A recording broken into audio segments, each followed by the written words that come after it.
You're really not the wedding type. My sister chuckled as the whole family left me out again. So when I got engaged, I reserved my dream venue and made sure their names weren't on the guest list. The furious texts started rolling in before the first slice of cake was served. That my name's Daniel.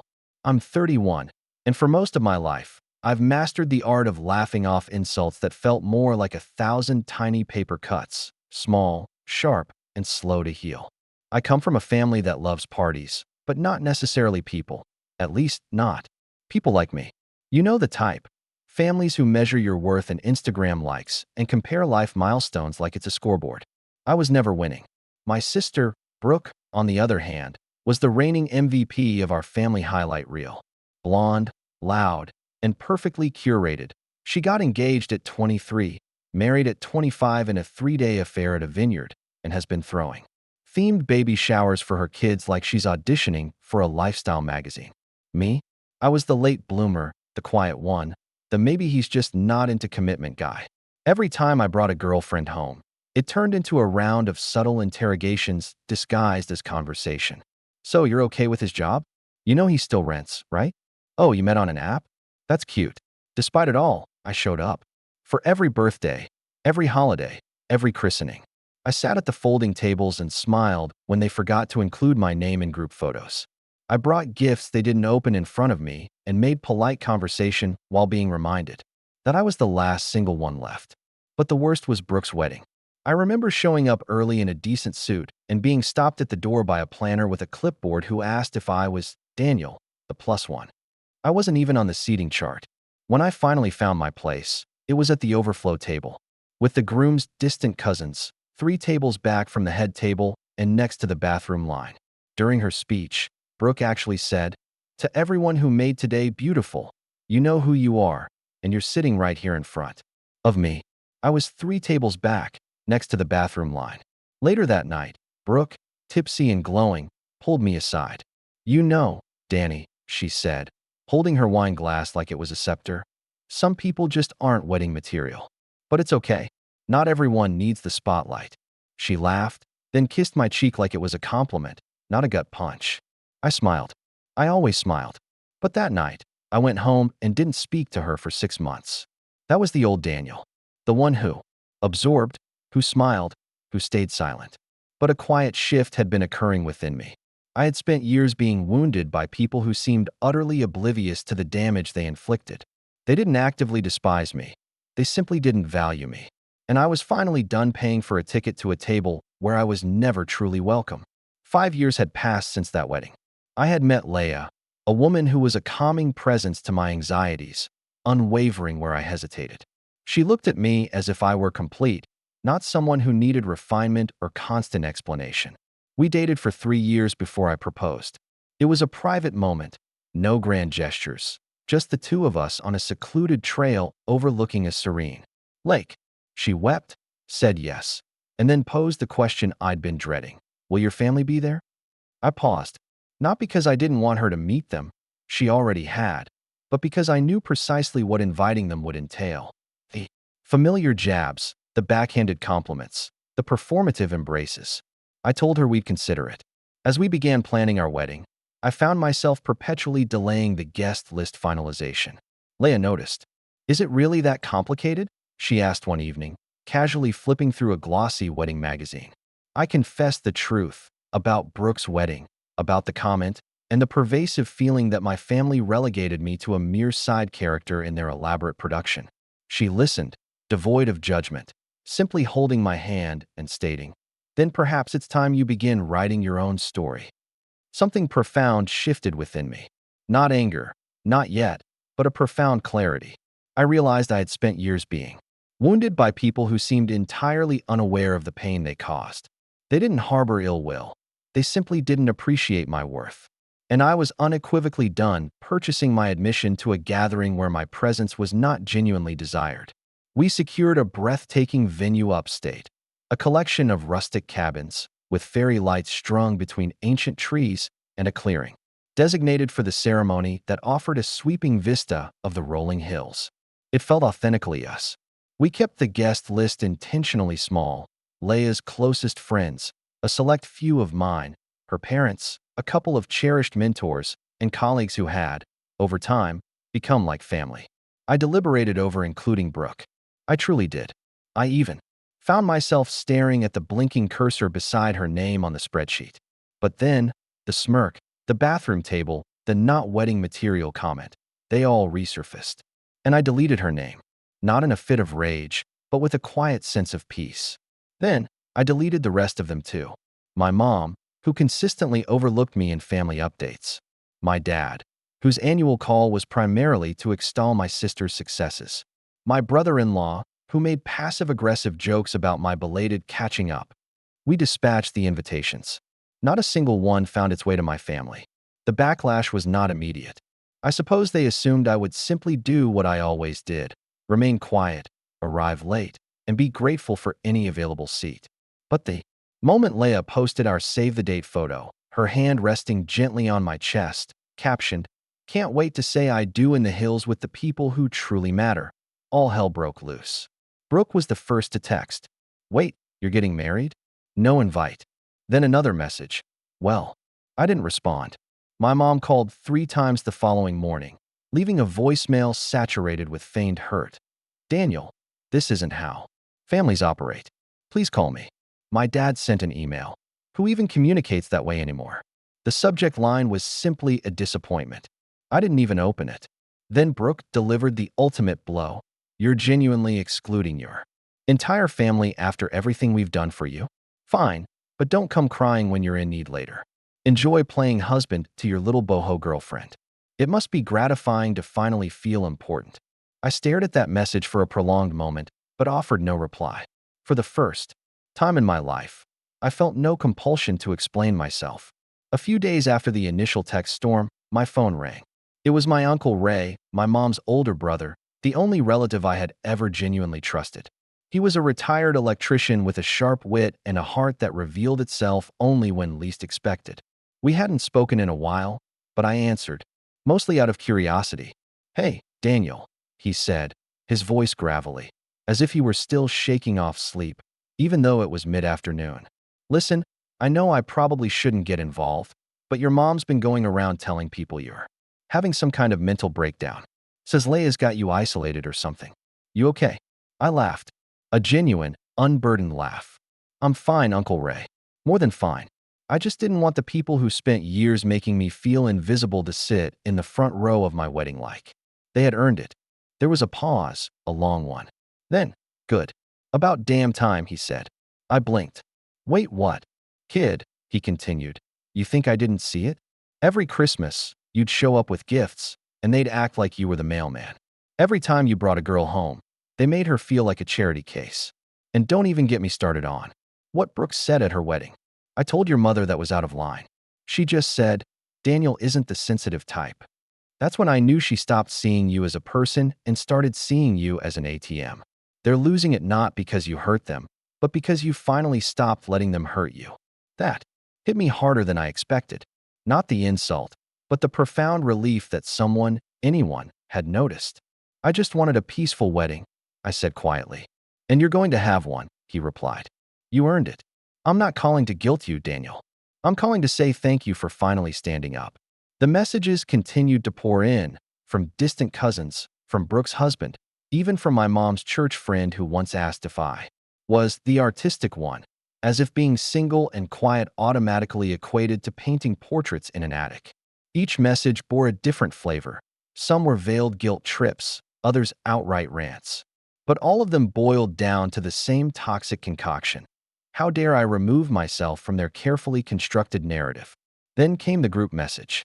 Yes, a full-on nuclear family group text that had been dormant for years suddenly lit up like a Christmas tree. My sister initiated it.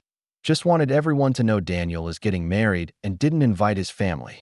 My mom chimed in with, "We're all just heartbroken. It's like we don't even know who he is anymore."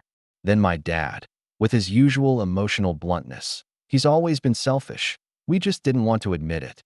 I stared at the thread for a solid 10 minutes, not because I was at a loss for words, but because I knew precisely what not to say. I exited the group chat without a single reply.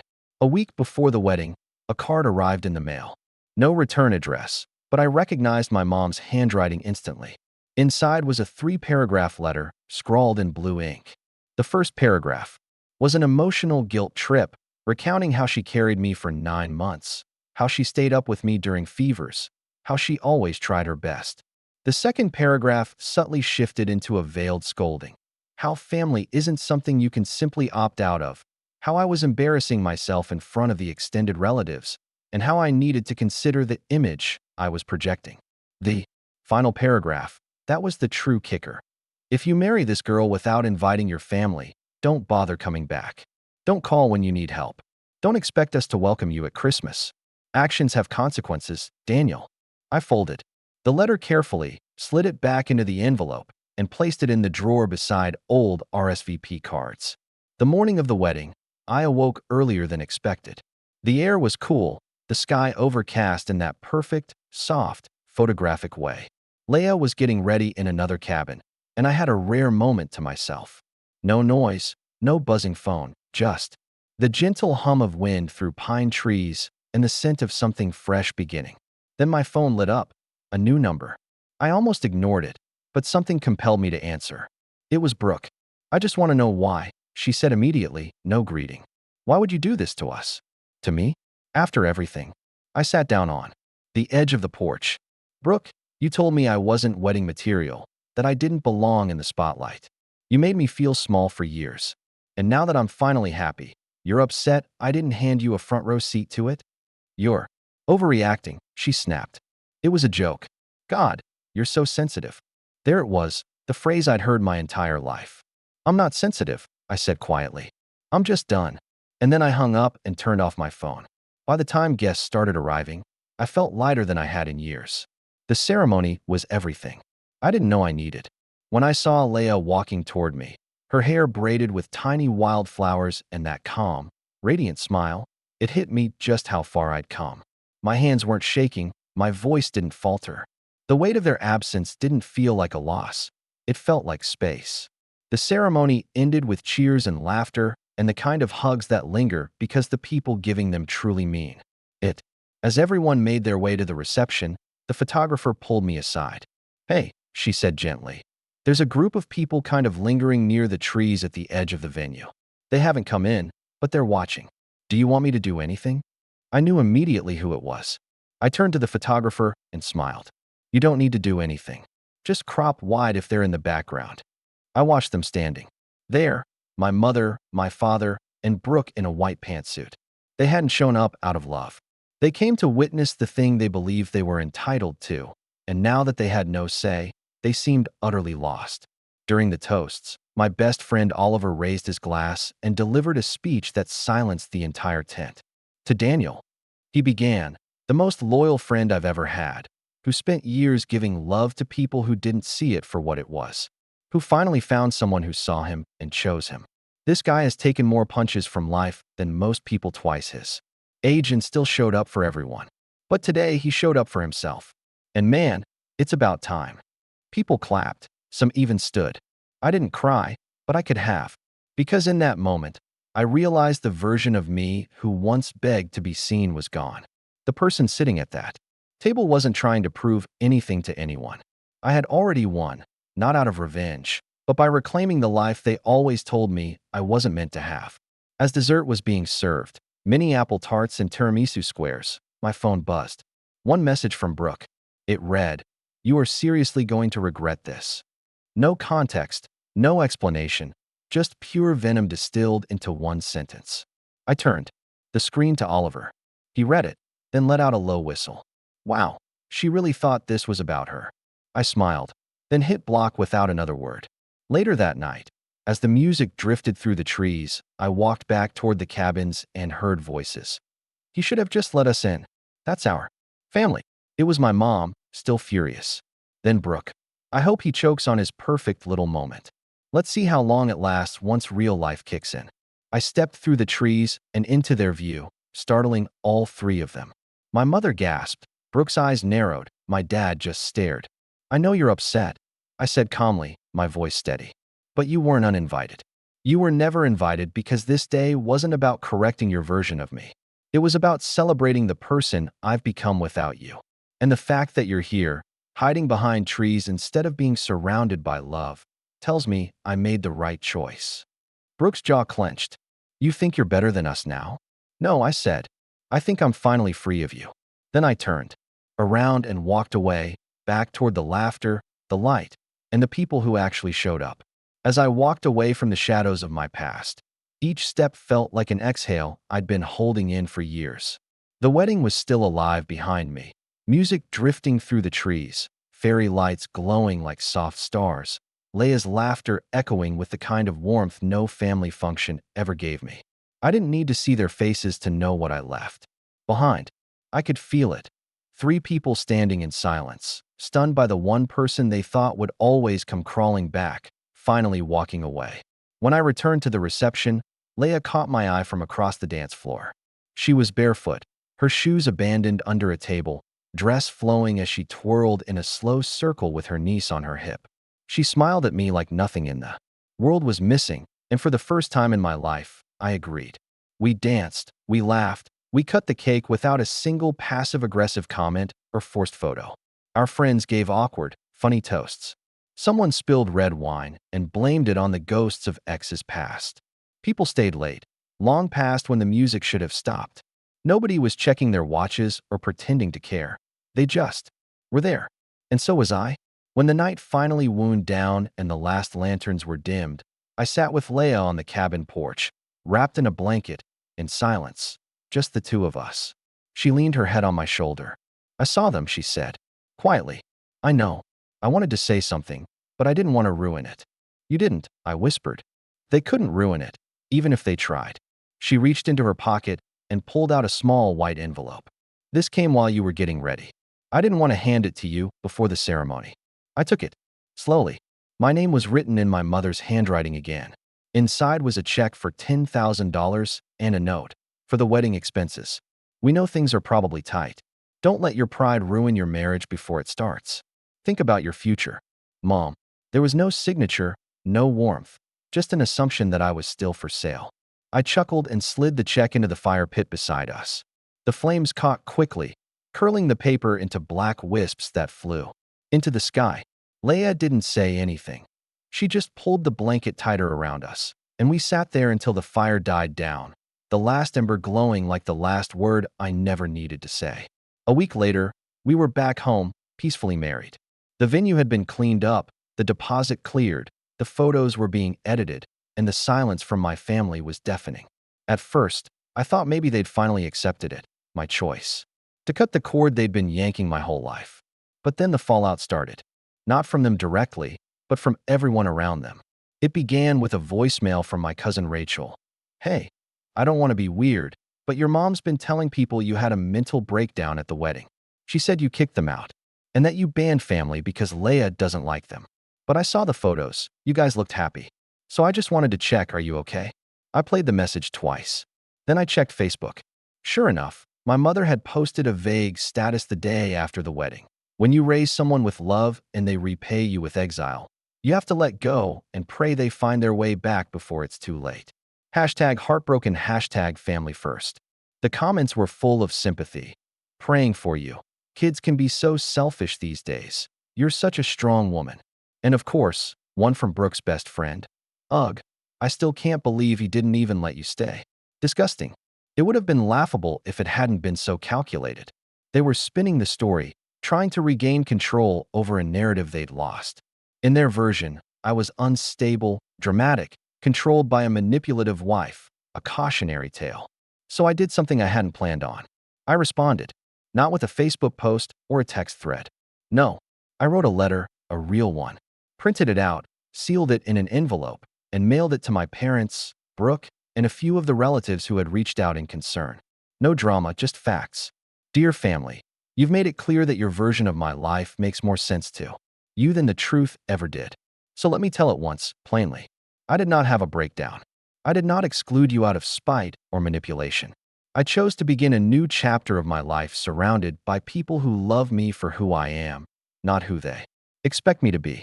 Brooke, you once told me I wasn't wedding material, that I didn't belong in the spotlight.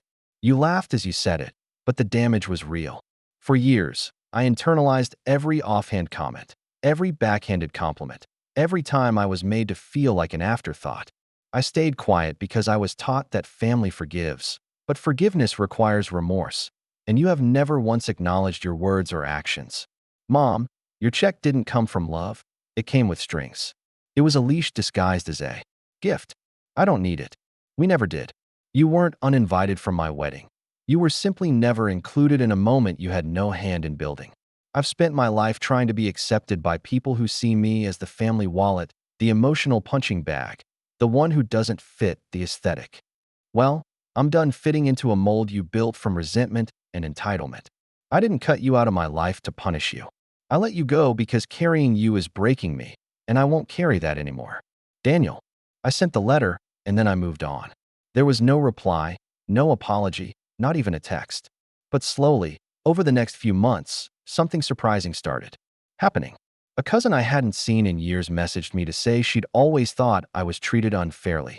An old family friend reached out and said she was proud of how I stood up for myself. Even my Uncle Ray called again, this time with something softer in his voice. They won't say it, he told me, but they know. Deep down they know. And that was enough. Leia and I moved into a new apartment 3 months after the wedding. It wasn't big, but it had a balcony and morning light and enough space for a piano she found at a thrift store. She plays while I cook. Sometimes I stop just to watch her hands glide across the keys, like they're rewriting the soundtrack of my life. And every now and then, when the music drifts through the open window and the world feels too quiet, I remember that folding chair at Brooke's wedding. I remember the smirk, the side comments, the way they always acted like love was something I had to earn. And I smile because I finally understand love isn't earned through suffering. It's chosen, and I chose a life without them. No more waiting for approval, no more shrinking to fit, no more setting a place at a table I was never truly welcome at. This life, imperfect, joyful, and mine, is the one I built when I stopped asking for permission. And I wouldn't trade it for a seat at anyone's table, not even theirs.